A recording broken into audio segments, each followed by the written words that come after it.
Happy New Year, everyone, 2024. And in case you are wondering where I am, you see there? That's Red Ape Audio Malaysia, one of my favorite audio store here in Malaysia. And this is the new store, just recently opened.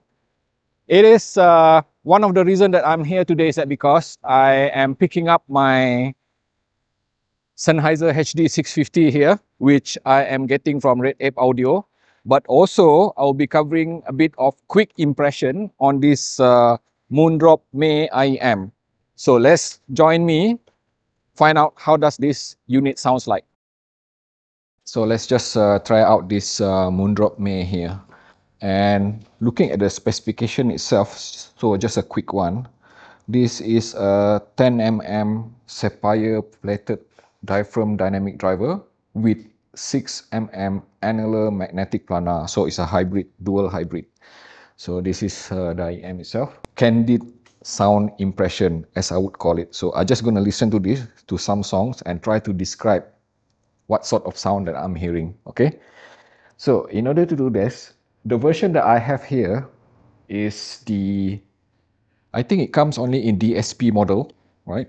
Which is this cable here. So just going to attach it directly to my phone here, which is Sony Xperia 1 Mark IV. And you would notice here, it says allow Tidal to access me. Yes, Tidal detects it.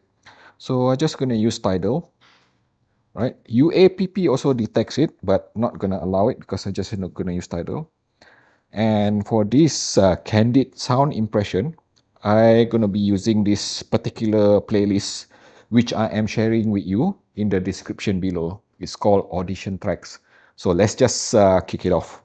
Right, so the first song, which is this one, Vivaldi.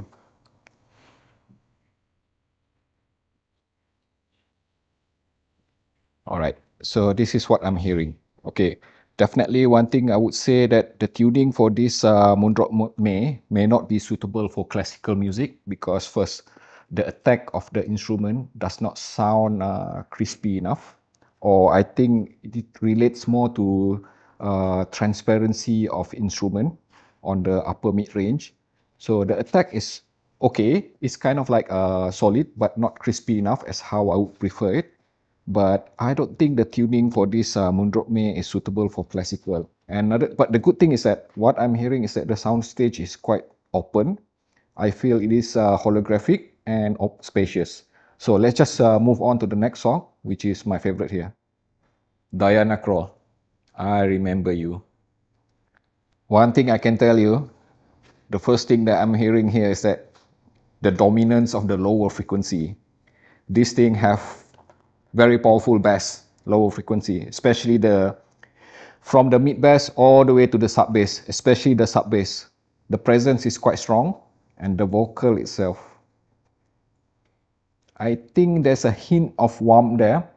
The vocal sounded full and engaging.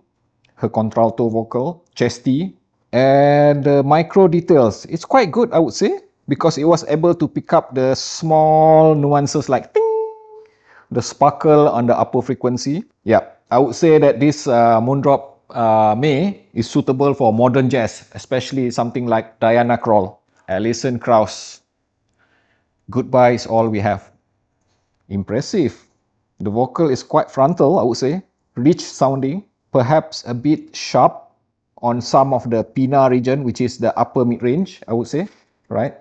Because Alison Krauss is soprano, and the instrument itself, the banjo. So unlike the classical violin and harpsichord, which I listened to earlier, this one sounded a bit more realistic, you know.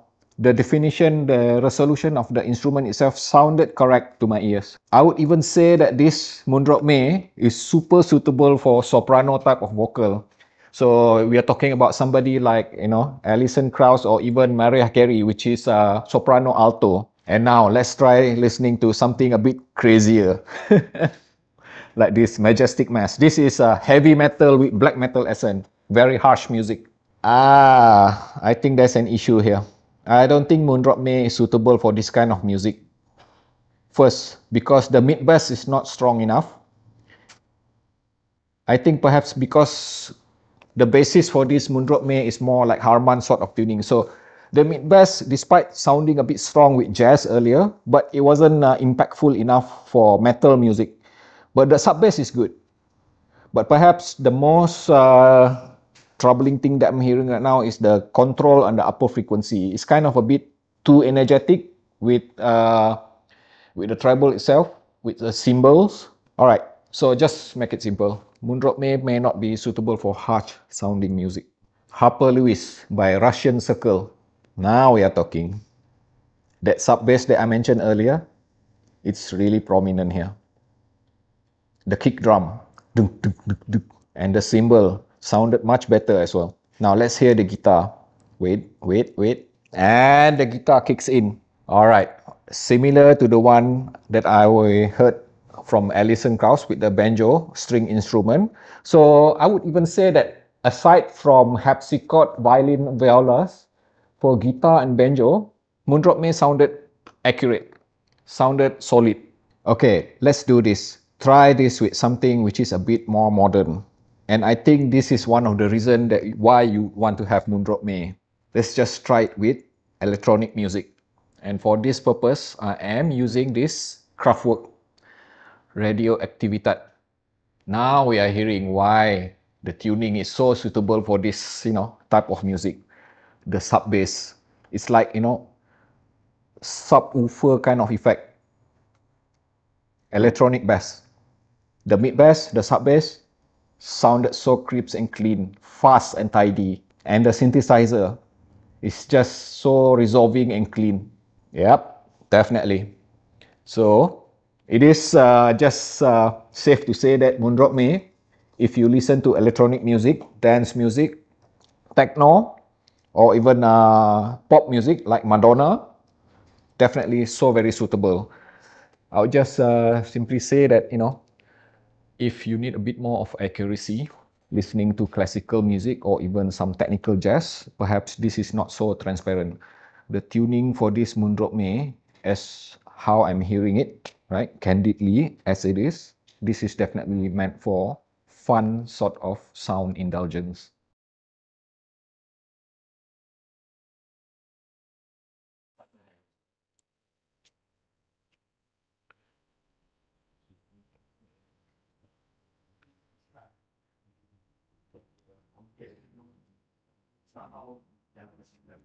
Say hello, everyone.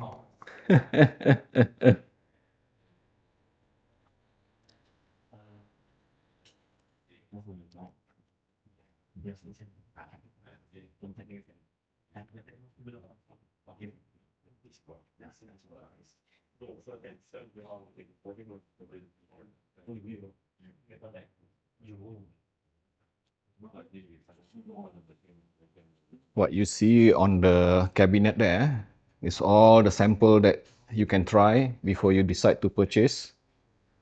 And we have our Red Ape people here willing to help you anytime to test. And our customer here trying out some of the audio gears here. So you can see there's a lot of stuff to try, even speakers. And of course, there's a lot of desks there, 2 desks here and here. So it's pretty much very convenient to try it before you decide to purchase anything.